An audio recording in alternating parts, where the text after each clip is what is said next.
বৈদেশিক মুদ্রা বাজারে স্থিতিশীলতা বজায় রাখতে দুটি বাণিজ্যিক ব্যাংক থেকে 25 মিলিয়ন মার্কিন ডলার কিনেছে বাংলাদেশ ব্যাংক। প্রবাসী রেমিটেন্স ও রপ্তানি আয়ের প্রবাহ বাড়ায় বাজারে ডলারের সরবরাহ বৃদ্ধি পাওয়ায় এ পদক্ষেপ নিয়েছে কেন্দ্রীয় ব্যাংক। বৃহস্পতিবার মাল্টিপল প্রাইস অ্যাকশন পদ্ধতিতে দুটি বাণিজ্যিক ব্যাংক থেকে এই ডলার ক্রয় করা হয়। বাংলাদেশ ব্যাংক প্রতি ডলার 122 টাকা 75 পয়সা বিনিময় হার নির্ধারণ করে ডলারগুলো কিনেছে।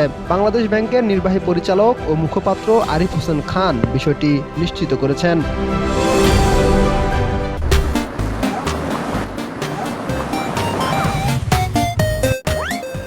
বাংলাদেশ ব্যাংকের তথ্য অনুযায়ী চলতি 2025-26 অর্থ বছরে এখন পর্যন্ত বিভিন্ন বাণিজ্যিক ব্যাংক থেকে প্রায় মোট 641 কোটি 65 লাখ মার্কিন ডলার ক্রয় করেছে কেন্দ্রীয় ব্যাংক। এর মধ্যে শুধু জুন মাসে প্রথম 4 দিনেই 10 কোটি 10 লাখ মার্কিন ডলার কেনা হয়েছে।